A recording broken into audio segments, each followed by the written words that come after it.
Huachican, pobre educación. El término Huachican fue acuñado en redes sociales y hace referencia a las aptitudes que presentan los sujetos privilegiados, ya sea por sus ingresos, situación social, familiar, posibilidades de viaje, educación, etcétera. Y aclaro, no solo por el color de piel. Pobre educación no es referente a que estudiaste en una escuela de paga o de gobierno, sino la educación que se te dio, sí, en una escuela, pero también en tu entorno.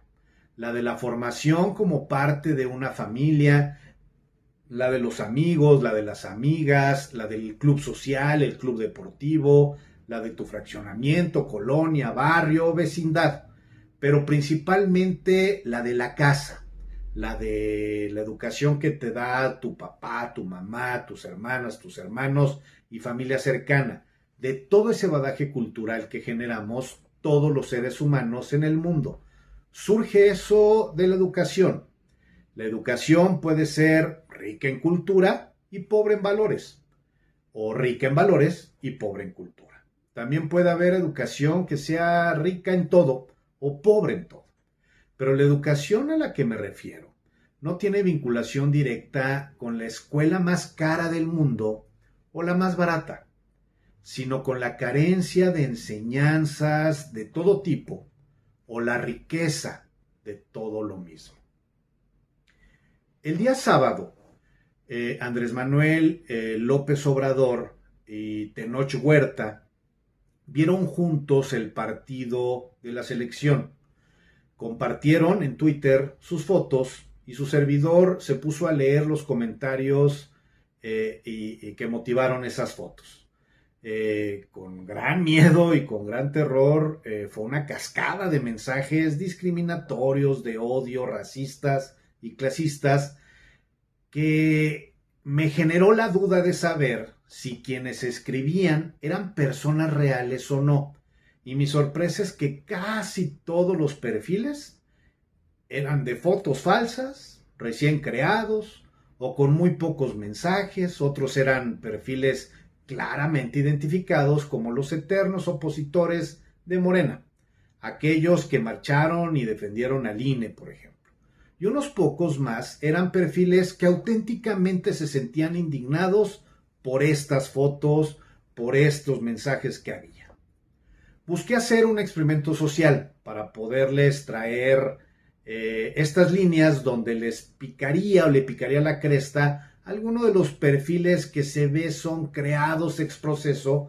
para generar hater y buscar contactar con ellos y tratar de entrevistarlos para poder hacer una columna que me permitiera hablar de la industria del hater.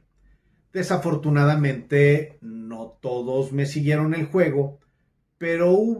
surgió un buen producto que generó esta columna. Y es el odio de quien históricamente discrimina y hablan de su pobre educación. Pues hubo un perfil que incluso sí siguió el juego. Y todavía en este momento que escribo esta columna, continúa con su hater en Twitter y sus cortesanos celestiales lo siguen apoyando. Pero al preguntarle si me podía permitir entrevistar a esta persona, a la persona que está atrás del personaje, y que si gustaba podía ser anónimo inclusive, la entrevista, su respuesta fue negativa y siguió con el hater, que tal vez es su trabajo o tal vez es una persona real y quien es una representación de lo que donde hoy tenemos que poner atención, todas y todos, pues el odio y el resentimiento mostrado por este perfil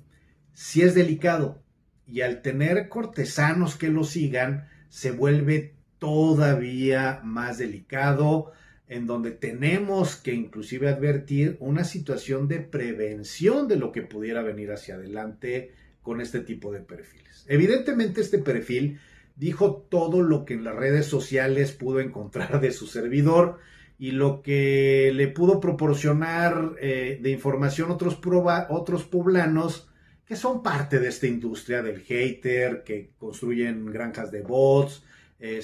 y otras indignas acciones que desde hace más de 11 años o 12 años vienen haciendo y que les ha permitido a ellas y a ellos vivir con lujos y siempre el servicio de azules, grinaldas, tricolores y quien les ofrezca dinero. Lo de cajón que encontraron de mí evidentemente es que soy un delincuente porque me persiguió Moreno Valle y me tuve que ir de Puebla, eso es sabido por todos, o la otra campaña de seguir utilizando aquella campaña de desprestigio financiado con dinero público de esta administración que inició y terminó Arturo Rueda en Diario Cambio porque nadie le quiso seguir el juego, a quien por cierto hoy está en la cárcel impulsado por los mismos que en su momento lo financiaron. Que cuando denuncié la discriminación de Denise Dresles me mandó igual una ola de ataques para difamarme, que si soy de Morena, que si soy marinista, que si soy panista, perredista, priista y anexas. Al final, todo los que me atacaron por pensar diferente a ellos, pues cierran sus computadoras, sus teléfonos y continúan haciendo su vida. Después de destrozarle la imagen a una persona, porque al final, aunque sean bots, varios de ellos, estos son controlados por personas que reciben dinero para apoyar o estar en contra de algo o de alguien. Al final, nada de lo dicho es cierto, pero en las redes se queda toda esa difamación violentando el derecho al olvido y a no ser discriminado. Qué cosas, ¿no? Por cierto,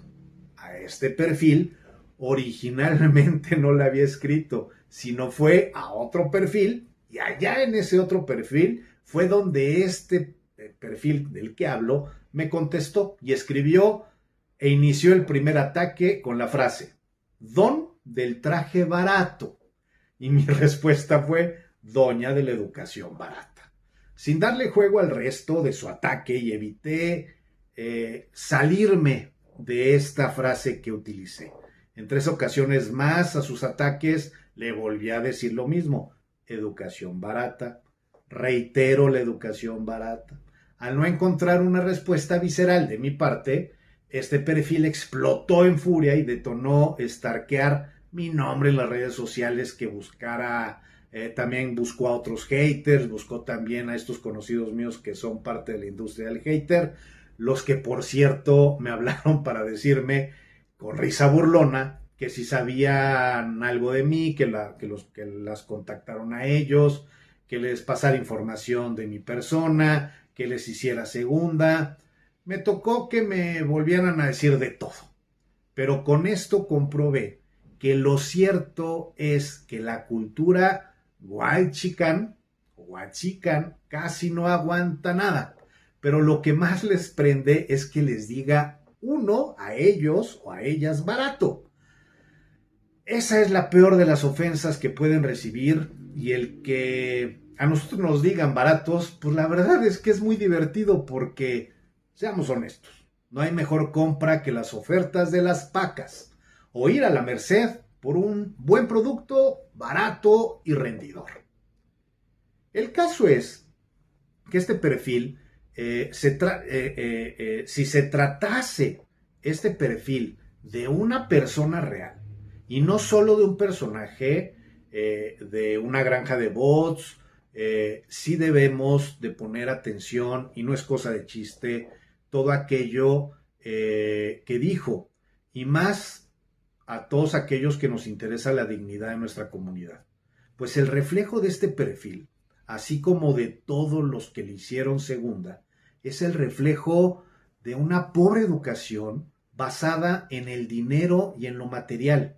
Por eso les crispa que les digan baratos, porque es uno de sus más importantes atributos dar una imagen de ricos y de caros. Por eso es que hoy viven con un odio constante a todo aquello que es diferente a ellos y que día con día se va acumulando más el odio, corriendo el riesgo de pasar de las redes a las calles, esa violencia que se vive en las redes sociales. Sin embargo, ya están logrando incentivar la violencia en otros que ya están afectados por su propio entorno. Todo porque estos haters frustrados y o comprados están viendo el mundo que, aunque lento, pero está cambiando a estar en contra de todo aquello que les daba el poder económico, social e incluso político a las personas o al pequeño grupo de privilegiados,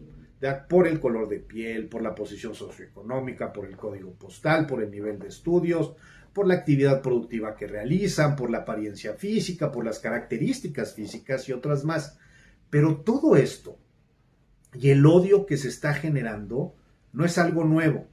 es algo que existía desde siempre, desde el sometimiento de los aztecas al resto de los pueblos vecinos, como la llegada de los españoles y su sometimiento a los pueblos originarios,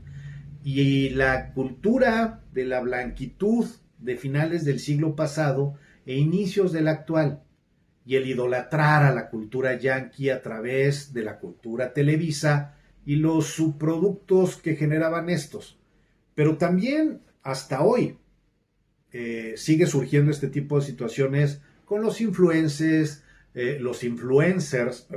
y la narcocultura, en donde lo más importante es el materialismo rapaz por encima incluso de la propia dignidad humana. Es la cultura que tenemos que buscar desarticular para buscar ingresar una nueva cultura de la dignidad humana y respeto al medio ambiente. Por todo lo anterior, es que es urgente y necesario, no solo en México, sino en toda América Latina, la generación de una gran agenda latinoamericana de los derechos humanos que busque no solo contener y resolver la problemática resultado de los gobiernos neoliberales y perversos, sino adelantarse en el tiempo y buscar acciones de contención para que todas estas personas que están viviendo una constante frustración y odio puedan canalizar toda esa energía a construir y ya no solo a destruir. Y para todas y todos aquellos que pudieran caminar en una ruta similar, establecer acciones de prevención de los diferentes tipos de violencia que se están viviendo, siendo una formidable medida la de construir desde lo local a lo nacional, hacia lo latinoamericano.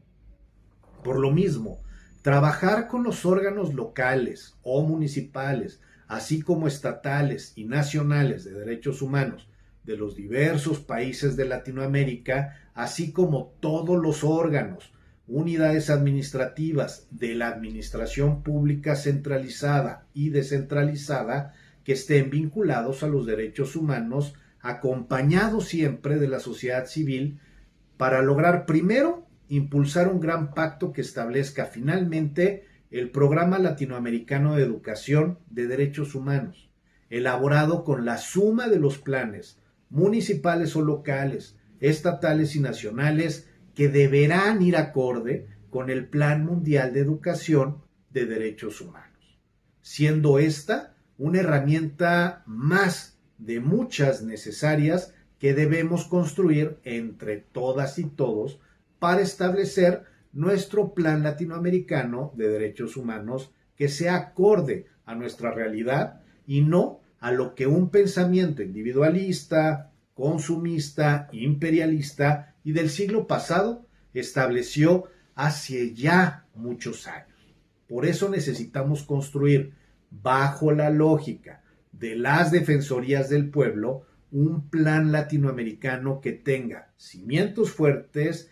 y elaborados desde la municipalidad o lo local de todos los países y así construir los planes rumbo y hacia la municipalización de los derechos humanos que deberá ser progresista, ciudadanizada, transversal, multidisciplinaria, con diversidad intercultural, con perspectiva de género y regido por los principios de universalidad, interdependencia, indivisibilidad y progresividad, con la esperanza de que esto rompa con la violencia sistemática que durante décadas se ha venido generando en toda Latinoamérica